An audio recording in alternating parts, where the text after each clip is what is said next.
Ibu, tentu bahasanya akan beda ketika anak-anak menulis surat untuk teman atau saudara. Nah, untuk memperjelas mengenai penggunaan bahasa pada surat pribadi, coba kita lengkapi tabel berikut. Kita akan mulai dengan salam pembuka. Salam Ananda. Pada siapa surat ini biasanya kita tujukan? Yaitu kepada orang tua, kepada guru, ya ini. Salam persahabatan. Maka alamat ini biasanya kita tujukan untuk sahabat kita. Salam saudaraan. Maka alamat surat ini bisa untuk kerabat, untuk saudara. Salam hormat selalu bisa kita tujukan kepada guru, ya, kepada orang tua juga bisa. Adikku manis. Nah, alamat surat pribadi ini ditujukan untuk adik. Baik, anak-anak, itu adalah telaah berkaitan dengan salam pembuka. Sekarang mari kita cermati kalimat pembuka. Halo, bagaimana kabarmu? Biasanya alamat surat pribadi kepada siapa?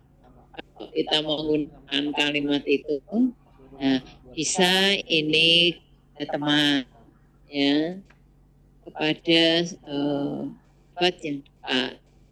Kemudian kalau ayah, kita akan menggunakan kalimat buka bagaimana?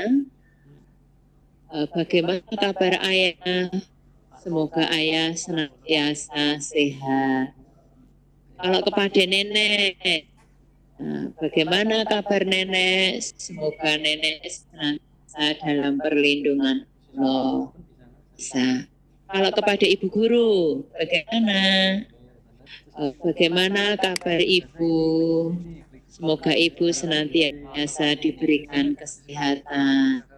Kepada saudara, bagaimana kak kabarmu? Sehat-sehat selalu kan? Ini bisa kita pakai untuk kalimat pembuka saat menyapa saudara. Nah, anak-anak, sekarang kita lanjut dengan kalimat penutup surat. Kalimat penutup, nah, cukup sekian dulu tulisan penaku. Biasanya kita tujukan kepada siapa kalau kita menggunakan salam penutup seperti itu? Misalnya, sahabat pena, kepada teman, ya ini. Sekian dulu suratku, kutunggu balasanmu. Nah, ini kepada ayah kira-kira tepat atau belum? Ya, kurang tepat ya, bisa kita ganti. Sekian dulu suratku, kutunggu balasan ayah. Saya ini kepada nenek, ya. Sekian dulu suratku nek, kutunggu balasan dari nenek. Ya. Kepada ibu guru, ya. Sekian dulu ibu suratku. Sekali lagi terima kasih atas ilmu yang senantiasa ibu berikan kepadaku. Ini juga bisa digunakan sebagai salam penutup untuk ibu guru. Nah, kalau untuk saudara, kira-kira contohnya bagaimana? Bisa. Sekian dulu suratku, Pak. Semoga lain kali kita dapat bertemu. Kutunggu balasan. Ini anak-anak, beberapa contoh salam pembuka, kalimat pembuka, kalimat penutup dalam surat pribadi. Nah, selanjutnya kita akan berlatih menelaah penggunaan surat dinas, ya, penggunaan bahasa dalam hal ini. Berbeda dengan bahasa surat pribadi, penggunaan bahasa dalam surat dinas bersifat resmi, mengikuti kaidah-kaidah kebahasaan yang baik dan benar. Bahasa dalam surat dinas yaitu menggunakan bahasa Indonesia baku, ragam resmi. Ciri kedinasan sebuah surat tidak semata-mata ditentukan oleh isinya, tetapi juga bentuk surat yang dengan segala formalitasnya. Misalnya apa, Nak? Surat, bagian surat, nomor surat, bahasa surat, dan capnas turut mendukung kedinasan sebuah surat. Untuk memperjelas telah kalian mengenai penggunaan bahasa surat dinas, coba mari kita lengkapi tabel berikut ini. Misalnya, dengan ini kami beritahukan bahwa kiriman saudara yang berupa Kamus Besar Bahasa Indonesia sudah kami terima. Maksud surat dinas apa? Yaitu memberitahukan bahwa Kamus Besar Bahasa Indonesia sudah diterima. Sekarang kalau misalnya ini, dengan ini kami beritahukan bahwa pada tanggal 1 sampai dengan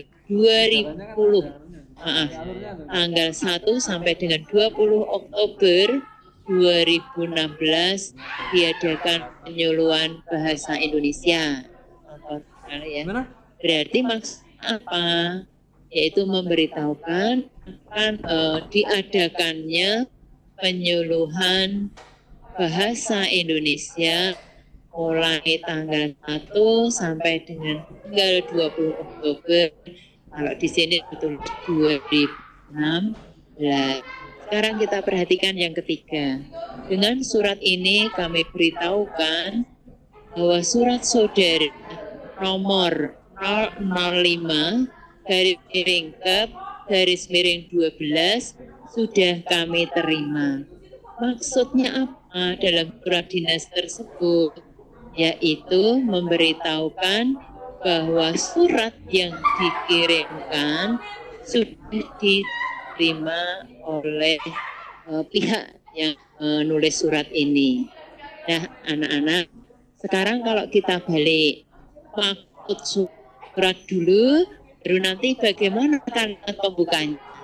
Nah, ya, memberitahukan bahwa surat permohonan juri sudah diterima. Bagaimana kita akan memulai dengan kalimat pembuka? Sudah ditemukan? Nah, coba mari bandingkan dengan yang saya sampaikan. Maksudnya yaitu memberitahukan bahwa surat permohonan juri sudah diterima. Misalnya, dengan ini saya beritahukan bahwa surat permohonan saudara untuk menjadi dewan juri sudah saya terima. Nah, sekarang yang berikutnya, memberitahukan bahwa surat undangan sudah diterima. Dengan surat ini saya beritahukan bahwa undangan saudara untuk menghadiri atau untuk mengikuti kegiatan seminar tertanggal atau pada tanggal 29 Maret 2020 sudah saya terima. Nah, ini anak-anak beberapa contoh pembuka surat, kemudian maksud suratnya. Baik, mari kita lanjut dengan kalimat penutup. Kalimat penutup, atas perhatian saudara kami ucapkan terima kasih. Misalnya apa maksud dinas itu? Bisa pemberitahuan, bisa undangan, ya. Atas kehadiran saudara kami ucapkan terima kasih. Maksud suratnya apa ini misalnya? Yaitu undangan. Atas izin yang diberikan kami mengucapkan terima kasih. Maksud suratnya apa? Yaitu permohonan izin. Nah, sekarang yang keempat, maksud suratnya dinas adalah permohonan. Lalu bagaimana kira-kira contoh kalimat penutupnya? Demikian permohonan ini kami sampaikan atas perhatian atas terkabulnya permohonan kami sampaikan terima kasih. Ya, boleh salah satu ini. Ya nak ya. Jadi ini berkaitan dengan kalimat penutup lalu maksud surat dinas. Nah sekarang kita perhatikan beberapa hal berikut ini. Berkaitan dengan kepala surat. Nah, jadi kepala surat disebut ditulis seperti yang tadi sudah saya sampaikan pada sesi pertama, bahwa isi dari kepala surat itu adalah nama instansi. Nah, ditulis dengan huruf kapital. Kemudian berikutnya pada kode pos telepon ditulis dengan awal huruf kapital kecuali kata penghubung. Nama instansi, jalan, telepon, kode pos, jangan disingkat, ya. Lalu untuk tanggal surat, nama tempat instansi pada tanggal surat tidak perlu ditulis. Mengapa? Karena sudah tercantum pada kepala surat. Jadi pada tanggal surat langsung ditulis tanggalnya saja. Lalu angka tahun tulis lengkap, ya, tulis lengkap. Misalnya seperti ini, contohnya. Nah, seperti ini ya, ini ditulis lengkap. Selanjutnya,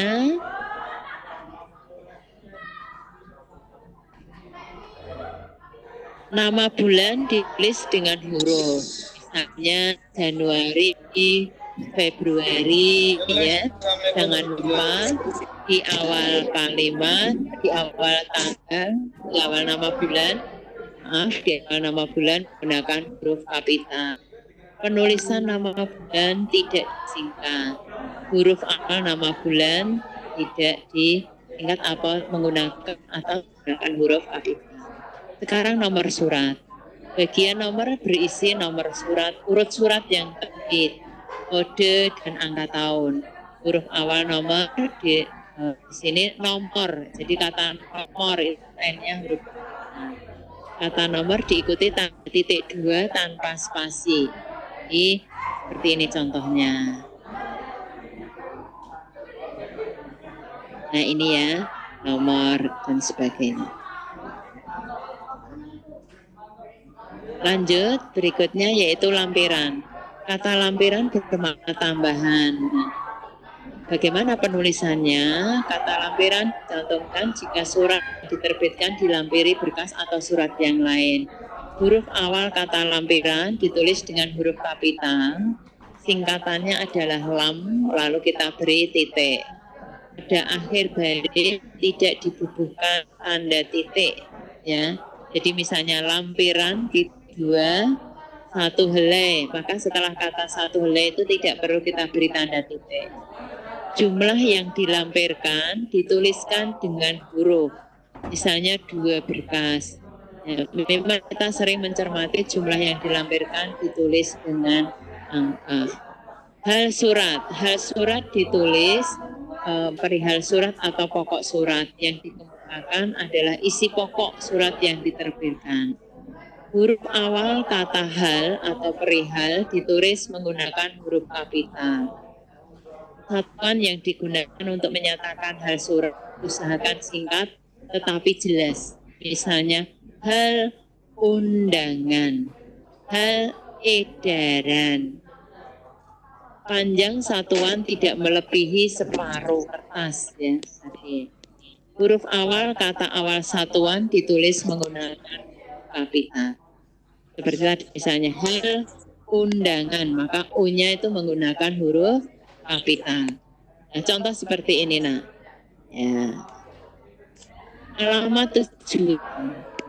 Satuan yang terhormat ditulis bisa YTH. Huruf awal pada kata singkatan ditulis menggunakan huruf kapital. Kata kepada pada alamat surat dinas tidak dicantumkan. Meskipun kalau anak-anak kadang-kadang menerima surat dari kalau ayah atau ibu menerima undangan dan sebagainya itu kadang-kadang masih ditulis kata kepada. Sebenarnya kata kepada tidak perlu dicantum. Sapaan ibu, bapak, saudara dapat digunakan jika diikuti nama orang. Dan huruf awal sapaan ditulis menggunakan huruf kata. Gelar akademik dan kepangkatan dapat dicantumkan jika diikuti nama orang. Kata jalan tidak boleh disingkat. Atau nomor yang lazim disingkat NO. Untuk nomor rumah tidak perlu dituliskan karena mubazir. Huruf awal nama kota ditulis dengan huruf kapital. Kode pos ditulis dengan nama kota. Perhatikan contohnya, ya nak ya. Nah, kalau alamat surat itu adalah nama jabatan, maka tidak perlu didahului dengan kata bapak, ibu, atau saudara. Tapi langsung saja jabatan atau alamat jabatan, misalnya YTH Kepala Dinas Pendidikan Kabupaten Sleman. Nah, berikutnya salam pembuka. Lazim yang digunakan sebagai salam pembuka yaitu dengan hormat. Huruf awal kata dengan ditulis menggunakan huruf kapital. Penulisan bentuk dengan hormat diikuti tanda koma. Jadi dengan hormat koma. Isi surat.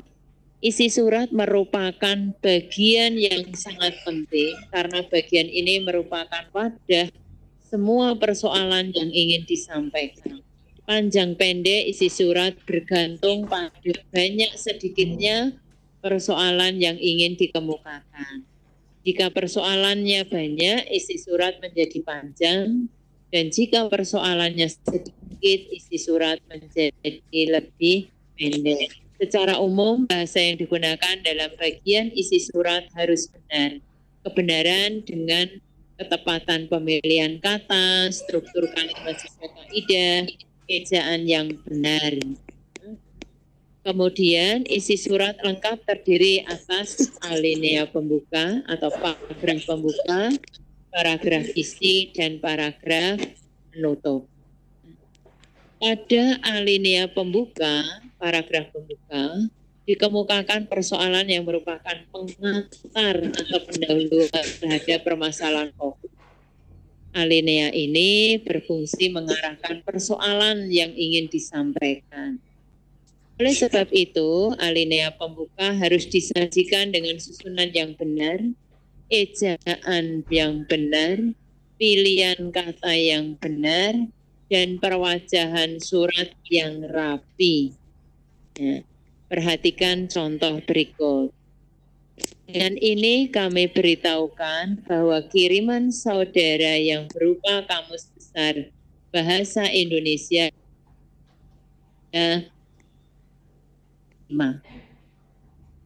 dengan ini atau dengan surat ini kami beritahukan bahwa surat saudara nomor 005/Kep/12 sudah kami terima. Selanjutnya anak-anak adalah alinea isi. Alinea isi merupakan wadah untuk menampung semua isi surat. Untuk surat yang beralinea pembuka, alinea isi merupakan lanjutan dari alinea pembuka. Alinea isi harus disajikan dengan cermat agar isinya dapat dimengerti dengan mudah dan komunikasinya bisa lebih tepat. Kecermatan terutama dalam hal pemilihan kata, penyusunan kalimat, dan penulisan ejaan harus kita perhatikan. Kalimat-kalimat pada alinea isi lazimnya masih berkaitan dengan alinea pembuka. Sebagai wujud keterkaitan bentuk pada alinea isi digunakan penghubung antar kalimat, misalnya sebagai berikut.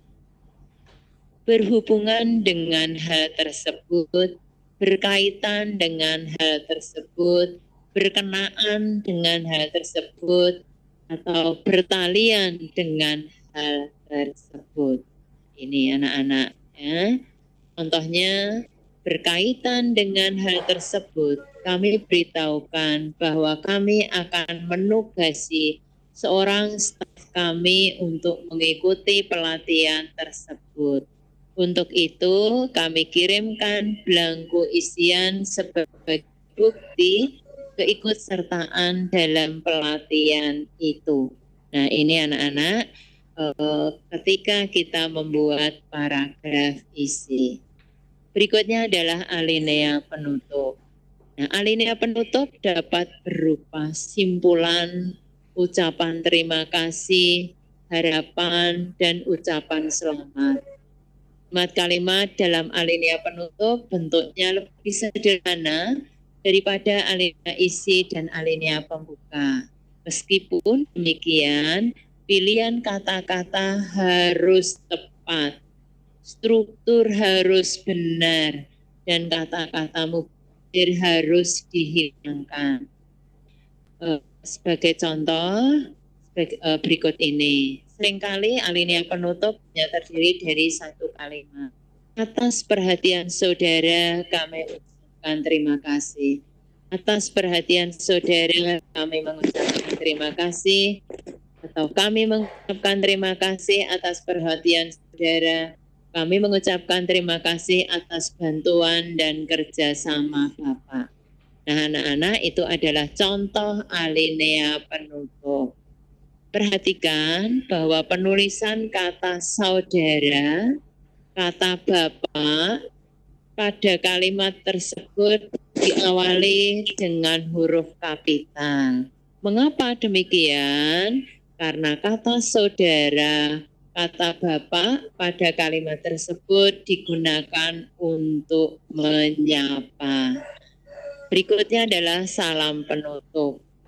Kata-kata yang biasa digunakan sebagai salam penutup yaitu hormat kami, hormat saya, salam kami, salam saya, atau wassalam. Huruf awal salam penutup ditulis dengan huruf kapital. Jika salam penutup terdiri atas dua unsur, hanya huruf awal unsur yang pertama yang ditulis dengan huruf kapital. Penulisan salam penutup diikuti dengan tanda koma.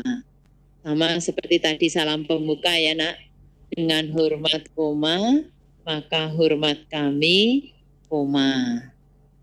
Kemudian pengirim surat. Keresmian surat dinas lebih kuat dan sah jika surat sudah ditandatangani. Orang yang menandatangani surat adalah subjek surat. Siapakah subjek surat? Yaitu penulis surat. Pengirim surat sebaiknya dilengkapi dengan jati diri kedinasan, yaitu jabatan, nomor induk siswa, dan cap dinas. Ya, ini. Berikutnya huruf awal setiap unsur nama ditulis dengan huruf kapital. Nama pengirim tidak digarisbawahi, tidak berada di antara tanda kurung. Singkatan NIS tidak perlu diberi tanda titik. Jadi NIS langsung, NIP pasti langsung. Kadang-kadang meskipun ada tembusan ya. Tembusan digunakan untuk menuliskan instansi atau pihak lain yang menerima salinan surat. Nah, anak-anak, itu tadi adalah telaah kita berkaitan dengan unsur kebahasaan di dalam surat dinas. Mari kita cermati contoh surat dinas.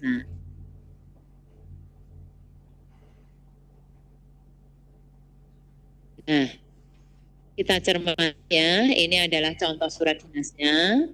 Nah, ini ya, nomor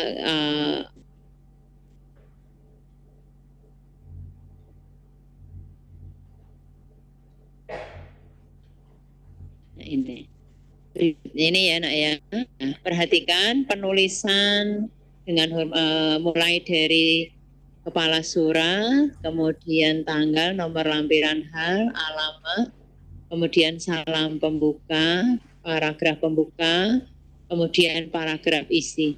Nah, perhatikan pada penulisan hari, tempat, acara ini menggunakan huruf kecil. Mengapa huruf kecil? Karena ini merupakan satu bagian, jadi bukan kalimat bagian.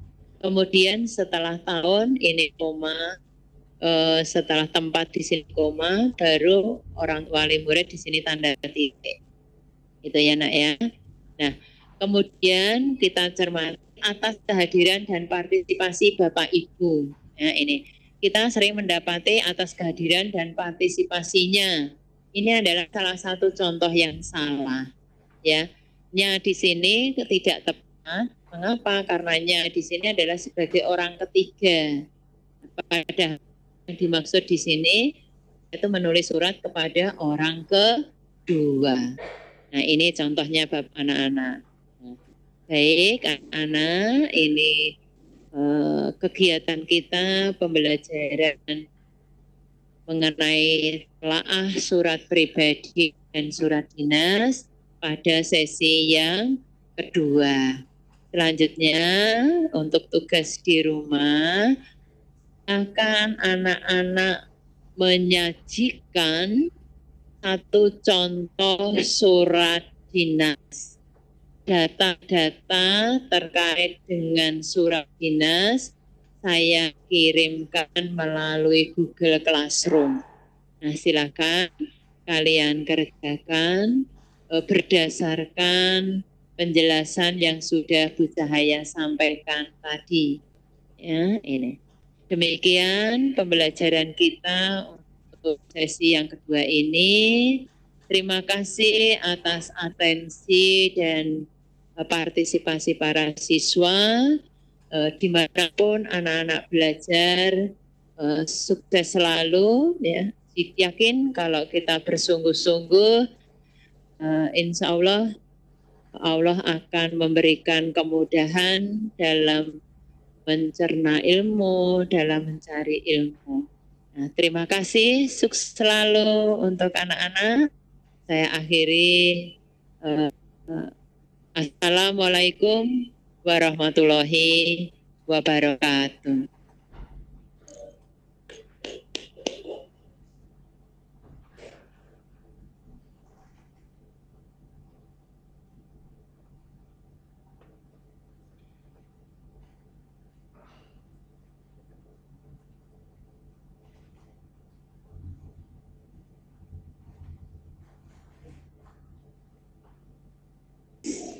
Jiwa.